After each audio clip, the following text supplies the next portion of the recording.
If you suffer with PCOS and want to know more about what you can do from a dietary and lifestyle perspective, you have to listen into this podcast. I have Rania here, who is a registered dietitian with a special interest in treating and managing people with PCOS, including the dietary tips that you need to know if you've got certain symptoms like hair growth, acne, or infertility caused by your PCOS. So you must listen in to the rest of this podcast. Rania, thank you so much for being here today at the podcast. I'd love for you to introduce yourself to everybody who's viewing this today. Well, thank you for having me. And so my name is Rania Salman. I'm a specialist PCOS dietitian, and I've essentially got a background in biomedical sciences, my degree, and then went on to study dietetics at postgraduate level. Ever since then, I've continued my professional development and having a specialist interest in PCOS, which is why I've chosen to specifically dedicate a lot of my time to working with women struggling with their symptoms and helping them improve their quality of life through diets and lifestyle changes.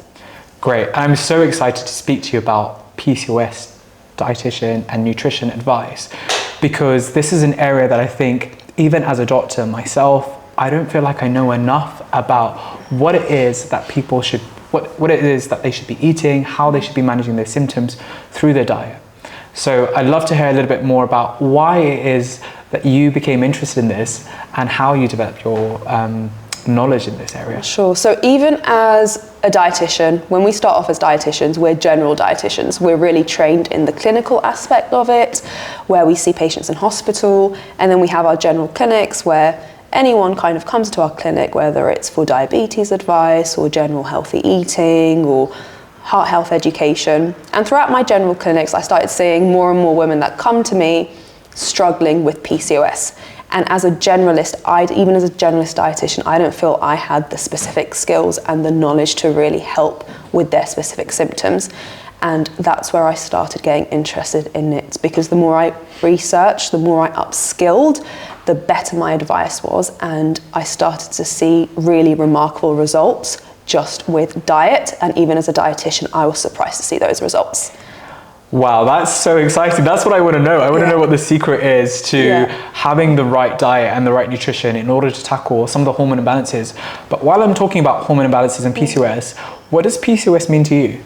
So PCOS is a syndrome. It's not one specific symptom, and there's actually a lot of myths that surround PCOS. So for example, you need to have several ailments in order to be diagnosed with PCOS. It's not just having cysts on your ovaries. We use the Rotterdam criteria here. So you need 2 out of 3. So you need something like, if you've got irregular periods, that's one criteria to be diagnosed. If you've got clinical signs of hyperandrogenism, so things like excess hair growth over your body or your face, or perhaps hair thinning, that's also another potential diagnosis criteria. And the third one is having several cysts on your ovaries, but you need 2 out of 3. So a lot of women, if you've just got cysts on your ovaries, that won't mean that you've got the syndrome. If you've just got irregular periods but not the other 2, again, you don't have the syndrome, you just have specific symptoms. And with diet, we can target those symptoms, so you can see amazing results with things like getting your period back or shortening the time in between getting periods, things like really making a difference with excess hair growth or acne, or even improving the hair on your head as well. Amazing. So, I mean, a lot of people who suffer with PCOS are going to be really interested to know what are the key dietary changes that they can make, or the dietary suggestions that you have in mind that might help them. So what I often see, so when I start working with my clients, when they come to me, I ask for everyone to fill out a food chart for me. And there are some common, let's say, mistakes that I see and improvements that can be made. And one of the key things is unbalanced meals. And I can't overstate the importance of that. So that's things like getting the macronutrients. And when I refer to macronutrients, I mean things like protein, carbohydrate, and healthy fats, and getting that right, because each of those macronutrients play a role in improving symptoms. So for example, we've got our carbohydrates that include things like rice, bread, noodles, What we want with those carbohydrates is we want them to be brown. So essentially the whole grain versions. I see a lot of people that just have white carbs, have pasta, for example, as a meal, which is, you can have pasta, but the problem is they're just having pasta with maybe a few peppers here and there and hardly any protein. So what you want there, you can have your pasta, make sure you go for the whole grain version, but also you want to be adding protein there, and also you want to be adding veg, because you want to have loads of fiber, and that can help essentially improve something called insulin resistance, which we believe from the studies, up to 90% of women with PCOS have insulin resistance, and that leads to a lot of the symptoms. So I would say that's one of the key things. The second thing I see with a lot of my clients is the over-reliance on supplements. And I think supplements have an important role to play. I use them in my clinic, I use them with my clients, but they are there to be used as the cherry on the cake. So if you don't have the foundation right, and the foundation comes from having the balanced meals, number one, the proportions, the protein, what I've just discussed, the whole grain carbs, and then you add the supplements at the end. What I find a lot of people is they're seeing on Instagram, they're going through Instagram, they're seeing marketing ads for this supplement and that supplement, they're buying it, they're trying it, and they come to me and say nothing's worked. They are using an untargeted approach with supplements, and it's not going to work. It's a waste of money. It's not going to work, and a lot of clients will end up feeling like they've tried everything and nothing's worked, when really what they're doing is just trying things randomly. So you need a targeted supplement approach. And I'd say the last thing is regular meals. So a lot of people will skip meals in an attempt to lose weight, for example, or because they've heard that intermittent fasting is great. And just a little tip of intermittent fasting, a lot of studies where there have been beneficial results for intermittent fasting have actually been done on men as opposed to women. So for women and for our hormones, intermittent fasting is actually not so great. For our hormones, number one, and also generally for weight loss, it can work, but it's not working because something magical is going on. It's working because you're in a calorie deficit. So I'd say those are the three: regular meals, balanced meals, and targeted supplements are the three key areas to start working on. Thank you so much. I think everybody listening to that has probably got a really good understanding what they need to work on. But it does make me itch when some patients or some clients say, okay, but I just don't like the whole grains. I don't like any of those things. So why can't I just get the vitamins that I need from a supplement? What is it about the supplement that doesn't work?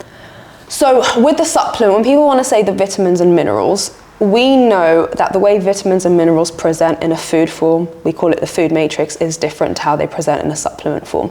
So a supplement form will have vitamins, minerals, but they don't include things called phytochemicals that actually we can't really replicate in a supplement form. So you're not going to be getting the same range of beneficial effects that you will get from food. That's the first thing. The second thing that really helps with PCOS symptoms because of insulin resistance is fiber. Now you can take individual fiber supplements, but again, that's not just found in a general supplement. You'd have to take it as an add-on. If you can get it from food, try and get it from food. And I would really challenge people that say that don't like whole grains. I would challenge them on whether how do I say this in a nice way? Whether they're really cooking them well. Because if you start to employ cooking methods to make things tasty, a healthy diet doesn't mean an disgusting diet. It can be tasty and it can be healthy at the same time. So if you're able to employ cooking methods that make foods a bit tastier and start to get used to that, I think most people will be able to incorporate them, actually start to like them. Mm-hmm. And you've already discussed some of the myths that people have and are kind of playing on. Yeah. What are the myths surrounding PCOS and PCOS dietary advice? So I would say one of the key ones is going gluten-free will fix all PCOS symptoms. I see a lot of clients that have tried going gluten-free in the past, and most of them just end up miserable. So with going gluten-free, there is one condition that some women with PCOS may not be aware that they've got, and that's called celiac disease.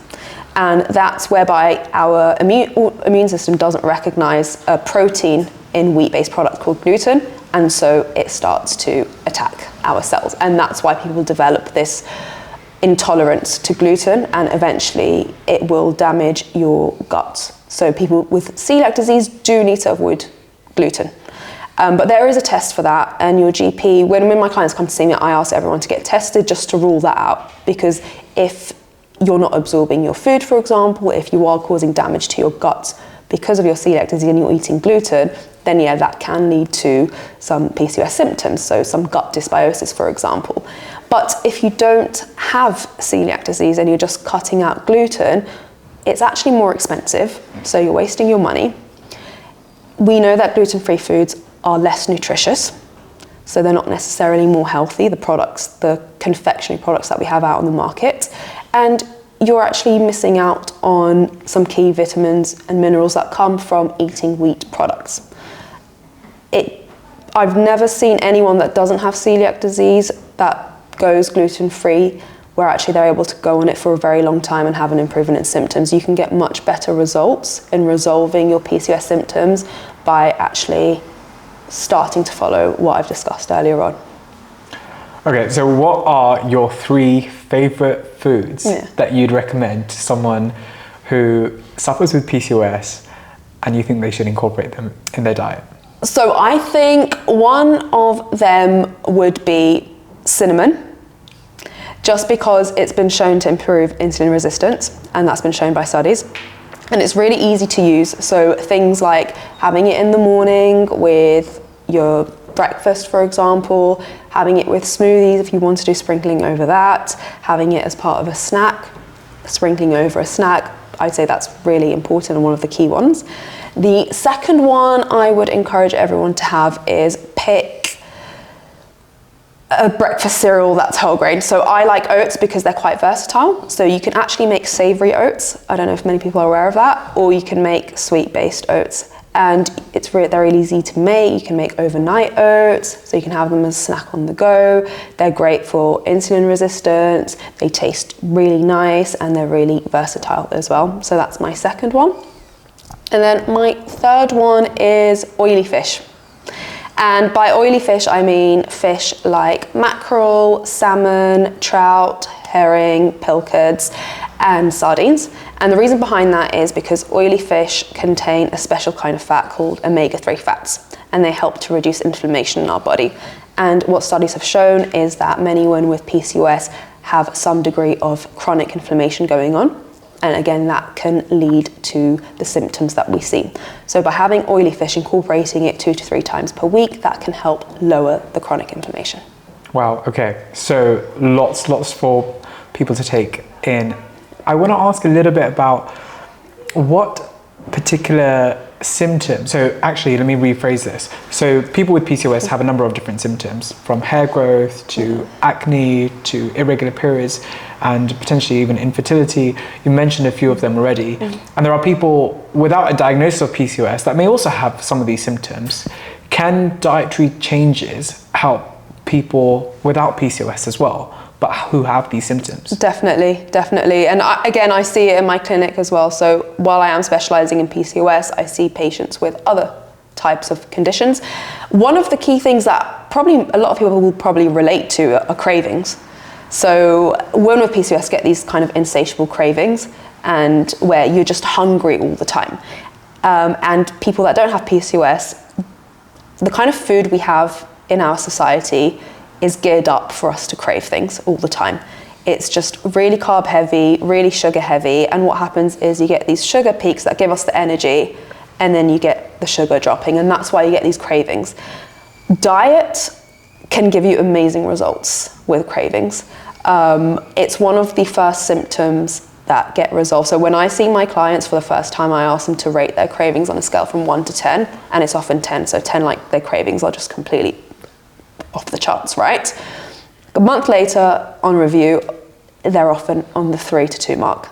So really big results by making small but sustainable changes consistently. That's one of the things. The other thing I've seen as well that you can really get good results with is actually so women that suffer with excess hair on their body. I've had my clients tell me that their laser therapists have told them that the hair's become much finer and less coarse. And that's just by, again, dietary changes. So you can see really good results. That is amazing. Is there any tip that you would have for someone with PCOS trying to conceive that they should consider from a dietary perspective? From a dietary perspective, I would say make small changes that are sustainable for you. So where I see people go wrong when they're trying to conceive is, again, they buy all these supplements, they try a ketogenic diet or a dairy-free diet in an attempt to kind of get things started straight away. Focus on the basics, because the basics are key. The basics are the foundation. Without foundation, everything will fall apart. The basics sound simple, but they get you results. The basics are things like aiming for at least 5 portions of fruit and veg a day, and that's the minimum. Switching for your whole grains, having more protein in your diet. So those are the 3 key that I think applies to everyone and should be a starting point. That is amazing. I feel like I've learned so much. I almost want to summarize what you've taught me so far. I have learned that dietary changes can help a lot with PCOS, but also with symptoms that people get and they may not have a diagnosis of PCOS. I've learned some of the key foods and foodstuffs that people should include within their diet, but also that you can't get everything from a supplement. There is a food matrix and these phytochemicals that work beyond what a supplement can offer. And so you have to see a dietitian to give you the right advice about your food in general and not just about the supplements that you want. But I feel like there's still so much more to learn. So what should people do if they're wanting to know more about this? So if people are interested in learning more about PCOS, they can find me on my Instagram page, for example, where I give out free information regularly. I've got some freebies and an email list that I always send out regular emails to update clients or people that are on the email list about updates and the latest news in regards to PCOS.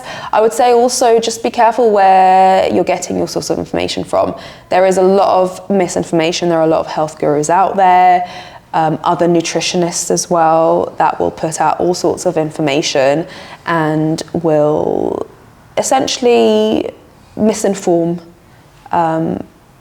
people into making decisions and potentially could be hindering their progress. And I understand that you also do consultations, so people can book in with you if they want to change their diet, if they're really motivated and committed to making the difference for their health. Exactly. So again, they can find me on the Instagram. If anyone wants to reach out, I do offer online consultations worldwide where they can reach out, and I'm more than happy to help them on their journey and reversing their symptoms. Amazing.